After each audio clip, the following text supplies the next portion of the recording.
The liberal arts are just the development of the mind as it is used in anything. Everybody uses language skills and math skills to some extent.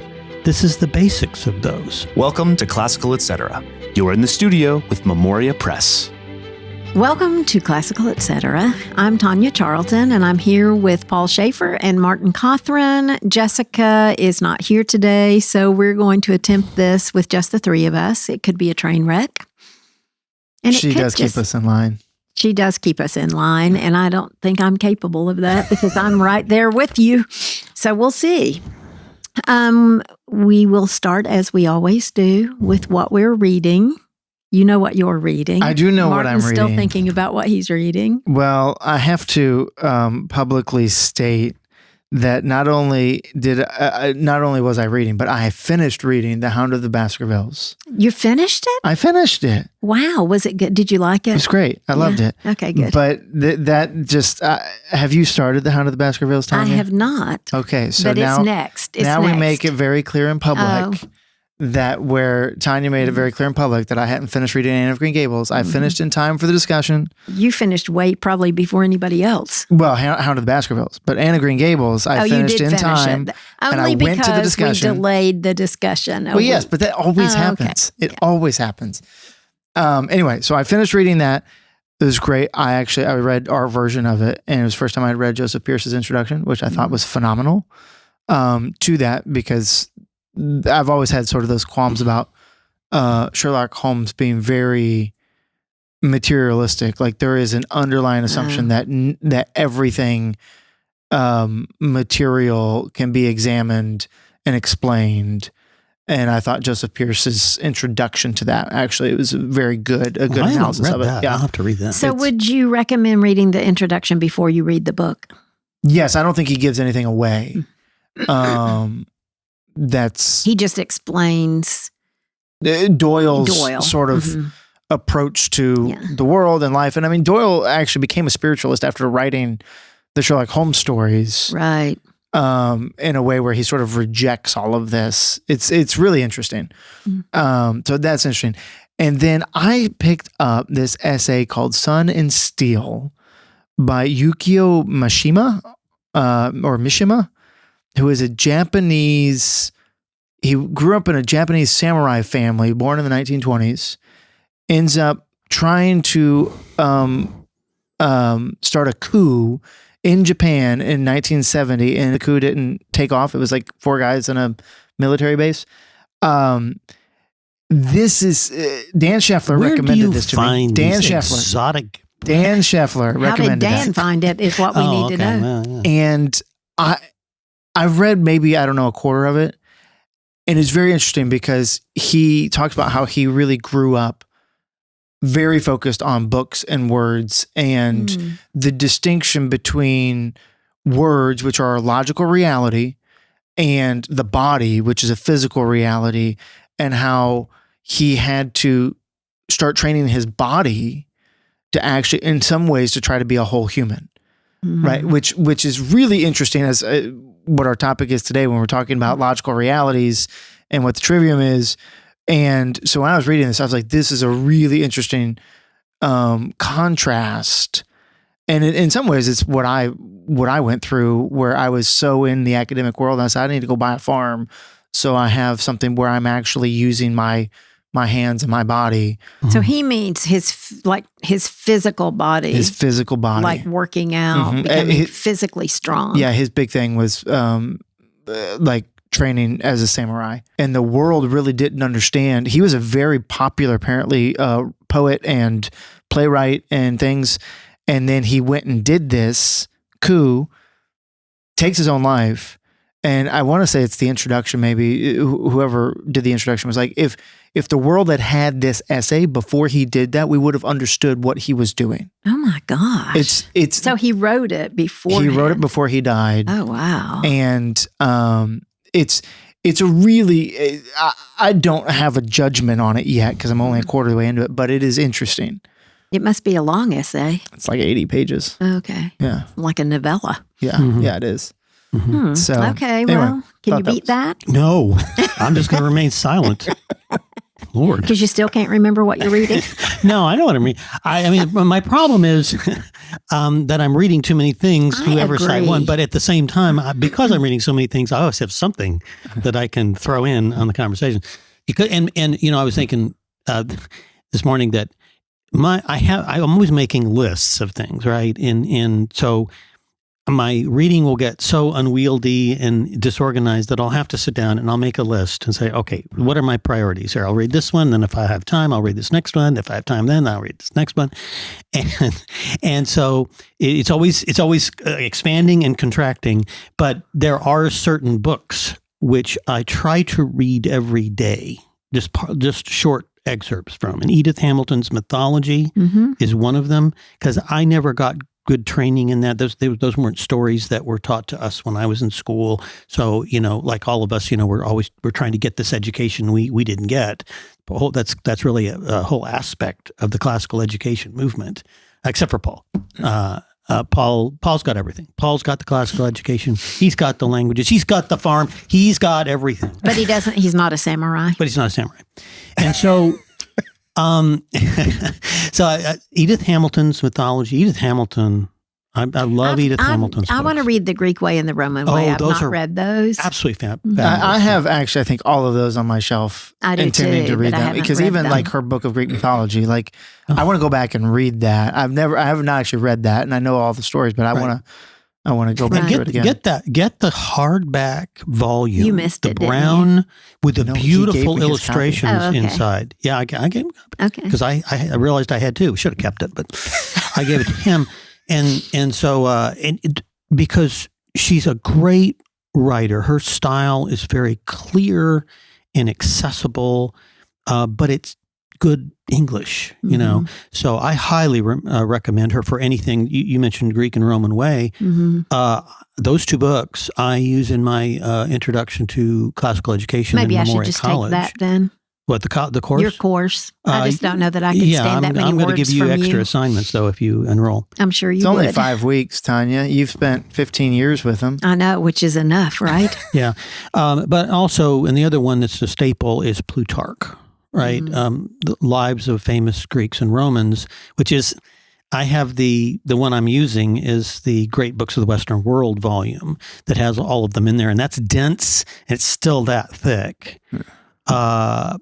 But that book was so influential. If you read about what people were reading 150 years ago in this country, I mean, everyone knew Plutarch because it had all the stories in it. And sometimes you're going along and, talking about this battle and that battle, and it can get and then you'll come across this one little anecdote that makes all that effort worthwhile. That's a nice little segue into what I've been reading. Oh, no. Well, Another parlor mystery? Well, I am reading the newest Anne Cleeve's book. Sure. But I just finished the 8th volume of the Unselected Journals of Emma M. Lyon, which I gave to Jessica for her vacation, and she's now reading them. And I gave some to Tara for her birthday, so I'm handing them out. But she has very few books, as I've explained in a previous episode, for reasons beyond her control. She sold her library to This is the character in the book. M. Lyon, yes. She sold her library to get an education and then ended up at this finishing school where she learned how to embroider. And so, but one of the few books in her possession is Plutarch. And so she's reading Plutarch through several of these volumes. She keeps picking that up, that and Shakespeare, and she has the Bible. That's about all you need. Well, I mean, it just seems to be doing a good job for her. Yeah, there were certain books that were so universally popular. I mean, even in, when we were settling the West, even there was only a few books, and one of them was Plutarch. Ivanhoe by Yes, I love Ivanhoe. Sir Walter Scott. It's not easy. Yeah. I wouldn't recommend starting with Ivanhoe in your classical education. No, it is. It's a hard book. I'm also, I've taken on this Shakespeare challenge. So I decided I was going to read in the schedule The Two Gentlemen of Verona, but then I realized I haven't read the 8 that we read in our curriculum recently, except for Julius Caesar. So I went back and read A Midsummer Night's Dream. And now I'm reading Two Gentlemen of Verona. Mm-hmm. And then I'm going to read King Lear because we're doing that with the... But I'm not going to make it in a year. There's no way. Because when I get home from work, I cannot read all this stuff. Mm-hmm. When I was on vacation last week, I could read a little bit of several different things. Kathy really challenged me when she was on here a couple of weeks ago and said, you should be reading several books at a time. Everybody should have several different kinds of books that they're reading at a time. And I thought that makes me a nervous wreck. But I find myself having to do it for my job. So I'm also reading Truth Matters by Robert George and Cornel West. And they're all different. Ann Cleeves is my 5 o'clock in the morning, just waking up, fun read. And the other two are tied to work somehow. So I don't know what the answer is. I come home from work and I've been in Words all day long and I just don't really have it in me, which is why you farm. This is why I farm. And actually in this time of year, when it's getting dark earlier, the time change, I'm going to hate it. But, I'm basically able to go home, have a nice dinner, and shortly thereafter, it's time to go do the chores, come back in, and I've got an hour or two. Well, and we probably should do an episode sometime on how we read and where we read. I think we did that. We did that already. Yes, we found out you read outside with the air conditioner blowing on you from inside your house. That's right. Yeah, it's very pleasant. Yes. So we'll maybe do one about where you read in the winter. Yeah. Do you sit outside with your coat on with the heat blowing in from the open window? No, but that's an interesting idea. I got my fireplace. Okay, well, we'll revisit that. It's almost cold enough today. For when I walked, it was 41 degrees this morning. Oh yeah, I threw a jacket on to do the chores this morning. Yep. So I'm going to move on. We are way long here, which is. We just need Jessica. So this is from a new reader. She says she's a new and enthusiastic listener to the podcast. Her name is Lydia. She thanks us for hosting it, but she does have a request in addition to a question. So her request is that she is a homeschool Memoria person, but she doesn't actually know who we are, which we have been remiss about that, just assuming everybody knows who we are. So she's asked if we mind sometimes giving a quick reminder of who we are. So why don't we do that? She would like more context into who we are before we get into this convoluted discussion about the liberal arts. Who wants to start? I was thinking if we had 4 You're the people patriarch. Here, if we had 4 people here, what I was going to suggest we do is have somebody else describe who you are. Oh, well, we could do that with 3. Can we? Okay. Yes. Let me. I'm trying to think. I'm going to describe you. Do I want anyone here to describe me? No, I'm going to do it. So Martin Cothran has been with Memoria Press from the beginning. He helped Cheryl found Highlands Latin School and Memoria Press. So I have worked with him for a very long time. And my first experience with him was when my kids were at Cheryl's school. I knew this was a mistake. Yes. My kids were at Cheryl's school and I was in the cafeteria of the church that we were renting, Fellowship Hall, I guess. And Cheryl and Martin were having a conversation about wanting to start a college. And I thought, well, this is the craziest thing I've ever heard. Okay, they're trying to start this little school in Louisville, but oh no, that's not enough. Now we're going to start a college. So, Martin did. Well, Start a college. So Martin has started just about every major thing that we've done, but then he cannot follow through.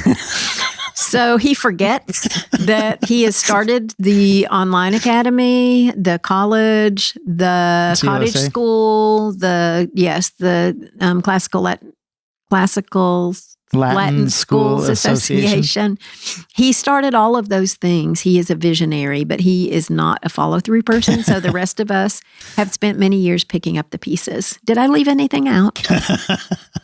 No, not really, I guess. I can think of Okay, anything. so now you can describe Paul. Okay, Paul. You don't know. I'm trying to, things after so many years, they sort of get lost in the mists of time. And I was trying to remember when Martin? you just showed up one day. He did just show up He one just day. showed up. Yes. And I think Cheryl, because Cheryl would like say things and she would promise things to people and nobody would know anything about That's it. right. And so I think she did that with Paul. And so She did, but I was here before you were because I was Cheryl's student. And then I left. Oh, like in the finish. 6th grade or something. Yeah. Well, that counts. Well, Right? And so then when I was coming home and I wanted a job, I asked her for a job and she was like, yeah, come on in. And then that's when I showed And up. here he just popped in. He just popped in. Nobody knew who he was, Nobody why knew he who was there. No. So he just sort of embedded himself in the organization. Yes, And picking now up your pieces. And now we can't do anything without him. Right. So what's he doing? Yeah. So Paul I tell people this, if you have any problem, whether it's the case, gender, and number of a Latin verb, or whether it's the IT system we have here that's doing something it's not supposed to do, or whether it's Would you correct the Latin? I know. I'm just waiting for a moment. It's the case, gender, and number of a Latin noun. You said a verb. Oh, I'm sorry, a verb. Yeah, right. Case, gender, number of noun. So we're just seeing exactly what Paul does for you. Yeah, right. So see, he just follows along behind me and picks up the things pieces. that I drop. Yes. And And then but now okay, I say that, but now it's like I feel like I work for him. But there's also these moments where I come up with a phenomenal idea and I'm like, hey, Martin, what about this? Like, let's think this one out. And then he's like, I'm going to use that. I'm going to steal that. And so some of Martin's best ideas came from me. Okay. So Tanya Charlton came to the Memoria Press Highlands Latin School world because she was looking for education for her two sons. And then, and she was working as an accountant at the time. Mm-hmm. And then her son needed help with Latin. See, I've heard this so many times. And so Tanya wanted to sit in the Latin class to learn because at that point, Highlands, 2 days a week? 1 day a week? 1 day a week at that point. Mm-hmm. And just so that she would know. And so then that kind of started her, I think that you got to know Cheryl more that way. Yes. And then at some point when she was breaking out the grades, she asked you to be a 5th grade teacher. Mm-hmm. So you quit everything you were doing to go be a 5th grade teacher. And you did that for, I don't know how many years. 5 years. 5 years. Well, I taught 6th too. I taught 5th and 6th. 5th and 6th. Yeah. So Middle Ages was your jam. It was. And then Brian asked you to come over and manage the press. That's right. And because Cheryl wanted to get this curriculum in the hands of homeschoolers and other schools who were asking for it. But your first, really, I don't know, it was the first really big project, but when I came in, you were a few years into establishing the packages. That's right. That is right. But the first thing that I did, Brian taught me how to use InDesign, which is why I still can't use InDesign well. And the very first thing I did was the study guide for Famous Men of Modern Times, which no one buys. Yeah, right. So yes, Lydia, that's who we are. Well, hold on. So, but just where you are now is you're still leading Memoria Press, but you're the one doing all the curriculum improvements, doing the lesson planning, getting folks their curriculum manuals.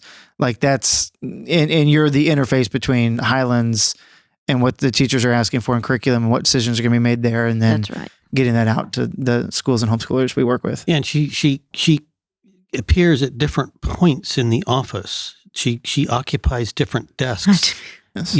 Pretty frequently. She'll be downstairs in her sort of regular office, and then she'll be up at some desk and upstairs and doing something up there. We'll work there for 2 days, and I don't get that. You can never find me, and that's why. Yeah, well, and then I've said for a long time they should make me a portable desk because I get moved all the time. You never know where you're going to be. Where am I sitting like, today? Where can we put, yes, it's because you only show up half the time. So we feel like your desk is actually expensive real estate. Oh, okay, yeah. And Tanya's very type A, so if any of our listeners ever feel like she just gets straight to the point, that's because that's exactly who she is. It's true. It's true. Like you're not type A. Yeah. I mean, you are so type A.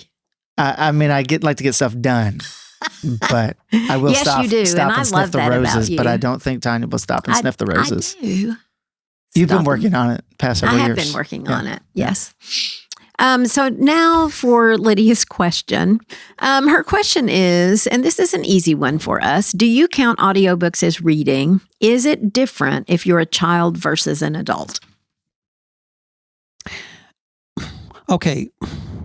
Well, for children, I think children need to be read to, and they need to be by somebody who reads well. You need to learn as a parent how to read something well. And you need to read to them, and they need to hear it first, obviously, because at first they can't read at all. But even when they learn how to read, they need to continue to hear you reading up into like chapter books, I think, because Shakespeare, Dante. Oh, yeah, totally, yeah, and I think partly because they don't know how those are supposed to sound. No, but you can get that from an audiobook. Yeah, and that was what I was going to move to. And so audiobook is just an extension of being read to. And I think even adults need to be read to using audiobooks, and because there are, now I can read something now and I can hear it in my head, I think the way it's supposed to sound. But a lot of people can't do that. And so I think you really need, even as an adult, to at least have a little bit of audio books by a really good reader. You need to hear it in your mind, with your mind's ear, so that when you read, you are hearing it in the proper way in your mind.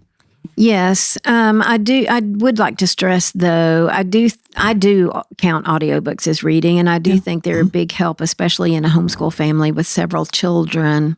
I wouldn't use them in the classroom necessarily. I think at that point, the teacher should be reading to the students and engaged with them because you want to stop and talk about what you're reading. And some of that is true at home as well. I think using an audio, say you've got a third grader, using an audiobook for D'Aulaire's Greek Myths is great, but maybe you read Farmer Boy together. And really, because of the conversation that you can have, it's just harder to like pause the audiobook and But I also think that no child's ever listened to a recording and said, I want to be able to read like that person, but somebody that they see in flesh and blood and reading that to them, they go, I want to be able to read like that. I think that's an important point of you should be doing it sometimes, but it is a helpful tool to. That's right. Yeah, well, it should never, I think audiobooks should never replace actual reading, right? But I think it's a very good complement to it always. And, because I had a long drive to work for many years, I listened to many, many books. Oh, that's a great use of time in the car. Oh, absolutely. And so she asks, is it different if you're a child versus an adult? I even think as an adult, you should do both. You should actually read, not aloud, but you should actually be reading books some and audiobooks some, unless you've got some kind of processing problem and you really can't comprehend what you're reading if you see the words, which people do. I've got a son who does much better with an audiobook with comprehension than he does when all those words are on a page. So, well, and I find that my experience with a book is different, right? So, it is. So there are some types of books, particularly fiction or things that I know I don't really want to delve into too terribly, because if I'm driving and I'm listening, if somebody cuts me off, I'm going to miss 30 seconds of that book, right? Whereas, so if it's a more dense book, I'm going to always sit down and read that. Or an informational book, right? That you need to be marking and underlining. Yeah, I would not listen to Plutarch. I would want to read Plutarch. That's so there's certain books that I think, are best fitted for one or the other. But a murder mystery, absolutely fine on audiobook. Yeah, and part of part of the reason for me, like I wouldn't listen to Plutarch is because I want to mark that. I want to where the good anecdote is. I need I have that marked found somewhere. though sometimes with a really dense, difficult book, if I do both, that is a help to me Oh, sure. also. Well- that I've listened to it on my Mhm. commute, but then I go home and just go through it again quickly and mark the things I want to mark. Well, and I was going to bring up that people do process things differently. And when we were having our whole argument in the office about whether you imagine, like whether you see in your mind the pictures that the words are evoking, and I don't. Mhm. But I was talking to a friend about it, and he said, if I go read The Lord of the Rings and I have an audiobook in and I have the text in front of me, he says, it's like watching a movie. Like I because I'm hearing it and I'm seeing the words, but it's so vivid in what it calls to my mind that it is just like watching a movie. I think that would be a help with Shakespeare. Yeah, I mean, so I can see, just like we do in the classroom, where the teacher might be reading out loud and we want the students to be following along. Right. It's a similar sort of experience. So depending on the way you process, Yeah. Well, yeah, can be and very, if you're very reading a book of philosophy, you don't see things much in your mind. But if you're reading Lord of the Rings or some piece of fiction, you should be seeing things in your mind. He doesn't. See, He does not. But I wonder if that's. Were you read picture books? Did you read picture books, or did somebody read picture books to you as a child? I believe so. From what I recall, we always had them around. And still, you're handicapped in this way. Well, and even I remember as a child reading those great illustrated classics that were they were abridged of the classics, and one page was text and one page was Not a picture. very good illustration. Well, they were illustrated classics. They okay? they are illustrated. They're black and white, Black but it and was white. enough. They're I sketches. remember like contemplating those pictures, but in some ways, I don't know if it helped me or hurt me because I never I didn't imagine what was going on when I read the text, and then I would look at the picture and go, "Oh, that's what's going on." I don't know, but that's Yeah, just but the I way mean, my to mind me, I guess because I was read to when I was young, and I have read to my children so much that, I mean, if I'm listening to a story or reading a story, I see everything down to the colors. I can tell you the color of something, even though it has not been explained in the book. But we've talked about this in the office, and I think you would find us split. Paul's not alone. There are other people in our office who do not see what they're reading, who don't visualize what they're reading. I feel sorry for anyone who doesn't see it, too. Thank you. I'm glad you feel sorry for me. Yeah. Okay, so do we even have time to go on? Well, it's only 11 pages. This It's a little could keep it article. very non-complicated because we have very little Yes, time. it's going to be non-complicated. So we have decided to talk because of former confusion about the liberal arts and what they are, the trivium, the quadrivium, all of that complicated stuff that makes up a classical education, which we're all invested in. We've decided to visit the introduction to Sister Miriam Joseph's book, The Trivium, which you want to hold that up? Yes, my beat up copy. Yes. So I tried to read that and it was too hard for me. Maybe I should try again. But I thought this was very helpful to me, actually. You all will be happy to know that this was very helpful to me. So I think first somebody should. This is pages 3 to 11, if anybody cares to follow. It's chapter 1. Is it chapter 1? It's chapter 1, Okay. yeah. I think that we should start. We've visited this so many times, but I think we should just very quickly, whoever can be the most concise, define what the liberal arts are for us before we move into. I'm just going to let Sister Miriam Joseph speak for this. Okay.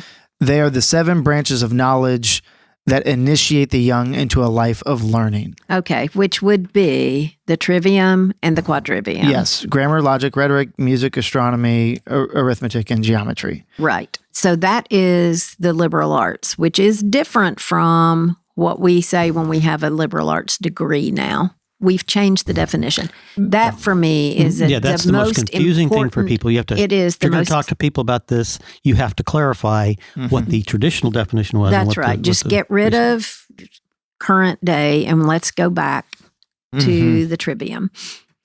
So I want to start on page 4 She says those who first perfect their own faculties through liberal education are thereby better prepared to serve others in a professional or other capacity. And then she goes on to talk about the utilitarian artist and the fine arts. As transitive activities? Is that where you're headed? And she says that the utilitarian artist begins... Okay, what is an agent? Is the person acting. Okay, so begins in agent with the person acting, but it ends in an object produced. So if you have painted a picture, it begins from inside you. You paint the picture and you've got something to show for it. If you're a carpenter, you build a table. Okay, but the liberal arts begins and ends in the agent. Yes, and she also says that the fine arts begin in the person and end in something else. Yes. So both utilitarian or which I thought was practical. my painting. Yes. So both the fine arts and the practical arts end in something else, whereas the fine arts begin in us and end in us. Yes, the liberal arts do. I'm sorry. Yes, the liberal arts. Yeah. So so my question when I was reading this was, so then what's really the difference between the fine arts and the utilitarian arts if they both begin and end in ourselves? And the thing there is that it's for the in the utilitarian arts, and by that we better say what that means, right? Well, that would be like being a carpenter, carpentry, or a masonry, plumbing, blacksmith, salesmanship, printing, editing, banking, law, medicine, or the care of souls. Yeah, she even puts priests or pastors in it. Right. They're a practical art. Right. Is their job. Right. Yeah. So she says that's transitive because it's transferring from the doer or maker to the thing. Right. And in the case of the care of souls, it's transferring from the pastor to the member of the congregation. Right. But in those utilitarian arts, those are creating things which are then to be used for some other purpose. Right. Plumbing, all this stuff. Right. Whereas the fine arts are creating things that are just good in themselves. They're not for anything else. Yeah. Produces a work that is a thing of beauty and a joy forever. Right. And so that's not for anything else other than the beauty or whatever of that thing. Well, and on the next page, on page 5, where she has the analogy of the valuable goods, the useful goods, and the pleasurable goods. Yes. I think she's bringing that out further, that like the fine arts really fit in the pleasurable category. And they're useful, but they're useful and pleasurable. That's right. Right. That's and they're valuable. They're also valuable because of their worth to their intrinsic worth, not their, I'm not talking about monetary. Okay, so that leads me to the next question. So on page 5, under classes of goods, the 5th paragraph, she says the utilitarian or servile arts enable one to be a servant of another person, of the state, of a corporation, or of a business, and to earn a living. The liberal arts, in contrast, teach one how to live.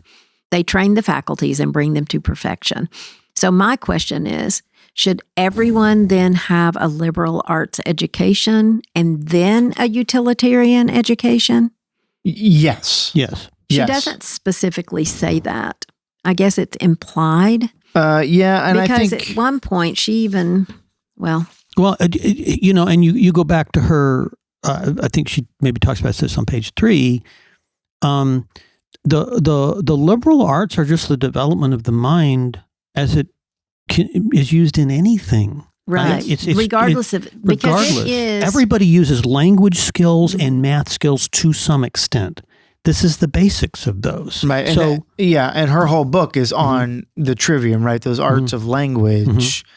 And she makes very clear that that's the beginning of all knowledge, because if you can't communicate, you can't learn. If you can't form a concept. Well, but I was taking it even further, that we say a classical education makes a student whole. They become an entire person. And so even a utilitarian, somebody that does a utilitarian, like a doctor or an editor, even though you're doing something you still are doing it as a whole person. Oh, So sure. regardless of what your career is or Mm-hmm.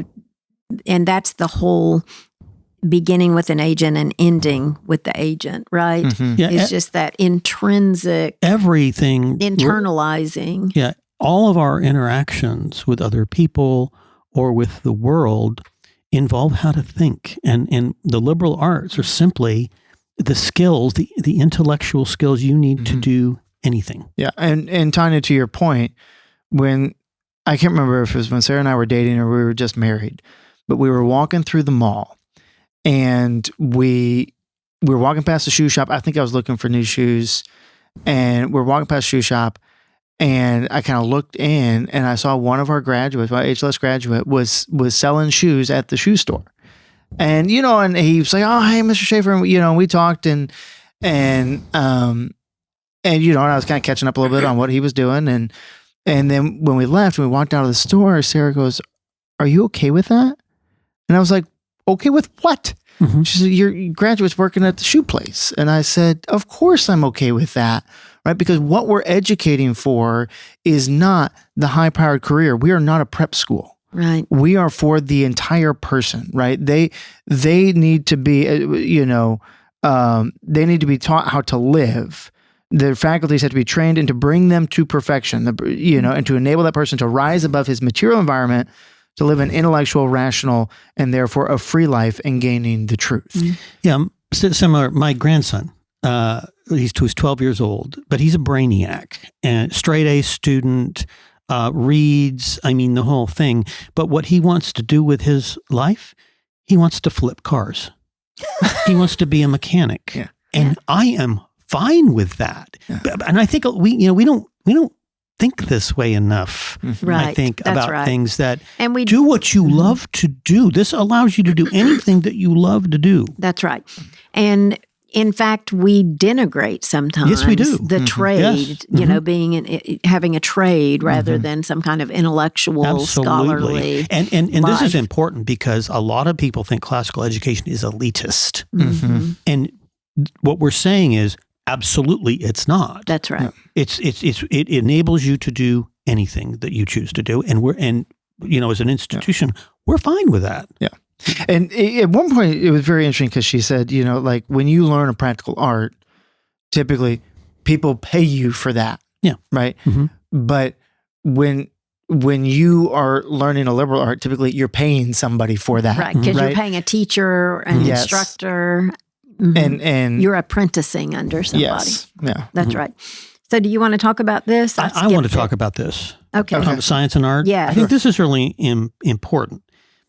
What do we even mean when something is a science or an art? She says she says each of the liberal arts is both a science and an art. Yeah. But she defines, right, that there's something to know. That's what she means about science. There's something to know. And then the art is something to do. Mm-hmm. And she's saying that when we say liberal arts, we're really trying to encompass both a science and an art in each one of these 7 categories. Yes, but she makes the point that even if, and it's on top of page 6, she says an art may be used successfully before one has a formal knowledge of its precept. Right. It's an art before it's a science, right? And she says, for example, a child of 3 may use correct grammar even though the child knows nothing of formal grammar. You can know how to do something without knowing why you know how to do it or the structure of the subject or how you might teach it if you become a teacher or any of that. And this is a big confusion I found in debating these issues because I just had a debate the other day on social media about, are the liberal arts, he said, liberal arts are sciences. Well, I said, well, you can study them as sciences, but doing them is not a science, it's an art. And that is the purpose of the liberal arts, is the doing of it, is to enable people to do these intellectual operations. Yeah, and the science only is subservient to that. So they're primarily, I would say, they're primarily an art and secondarily a science. Well, and that brings, if I can jump to on page 7, where she says that when she's talking about Newman and that the essential activity of the student is to relate the facts learned into a unified organic whole. But she says at the bottom of that paragraph, even if one forgets many of the facts once learned and related, the mind retains the vigor and perfection gained by its exercise upon them. It can do this, however, only by grappling with facts and ideas. And so to your point, right, that you can learn all the science in one of the liberal arts, all that knowledge of all the grammatical rules and the way you're supposed to do things. But the point there really is the mental exercise and that you're going to walk out with that vigor and perfection, even though you may forget those rules later on. Yeah, absolutely. But I had a little bit of confusion, I guess I should say, at the sentence before that, when she says the accumulation of facts is mere information, which I don't have a problem with that. That's what we're doing, is giving students information, and is not worthy to be called education because it's just the beginning. I get that. But then she says, since it burdens the mind and stultifies it instead of developing, enlightening, and perfecting it. Yeah. So how does that fit into that? Well, I think what she's saying is, you do have these methods of education that are, and I think even a little bit, even though I love E.D. Hirsch, those what every child needs to know at every level, that's a list of knowledge, and that's not what that is a means to education, but it's not education. All right. So I think what she's saying is that is an important thing. All those facts are important, but you've got to go beyond them. It's necessary, and then she starts talking about sufficient. logic and rhetoric. Yeah. Well, and I think the burdening the mind and stultifying it is in some ways hearkening to this idea of that if you feel like you know information, but you haven't actually wrestled with it, it actually puts you almost in a worse spot than if you didn't know it. Right. And so the memorization and the acquisition of knowledge is the beginning, but you need to push through that and say, okay, now what of it? And that's all in the context, right, of Newman, he says that the two goals of a liberal education are to recognize that the truth is one and to be able to reason from first principles. And that's what she's talking about, this unified organic whole, the truth is one. That's what she's referring to, is that if you learn that, that World War II was 1939 to 1945 and the Berlin Wall falls in 1989 and you don't recognize the connection there, then you really haven't learned what you need to learn. You haven't been educated in that field. Right. I feel like that's the kind of education I got, where I just memorized a bunch of stuff, but nobody ever put it in context. Or absolutely. Just help me to make something of it. Right. And I want to say this about this reading, which I think is the best single reading on the liberal arts that I've seen, which is why I use it in my classes.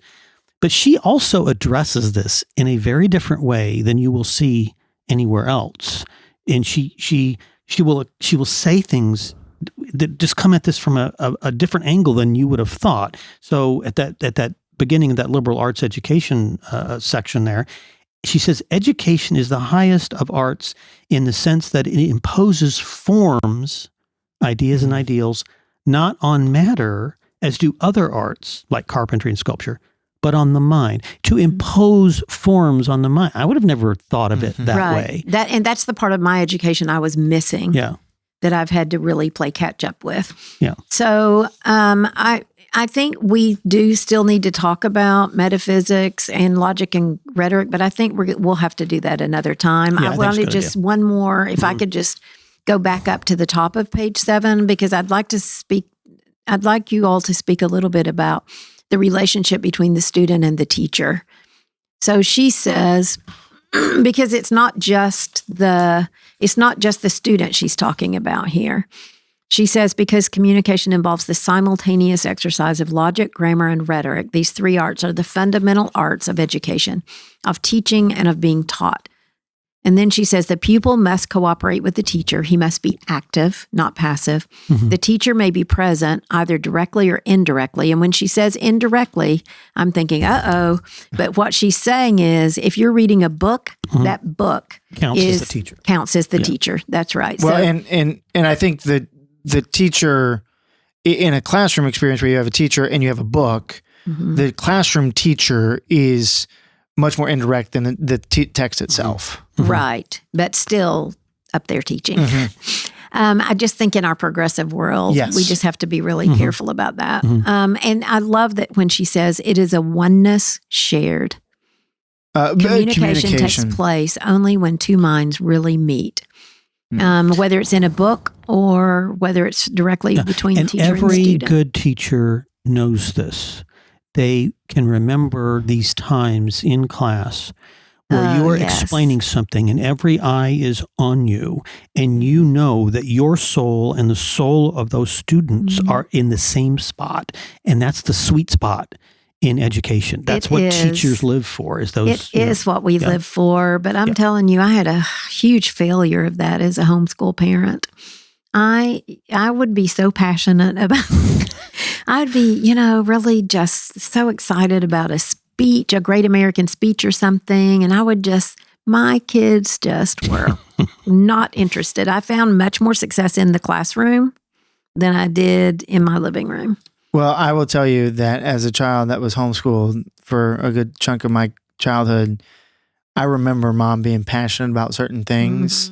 And I remember having conversations with my sisters going, wow, mom's really oddly passionate about that.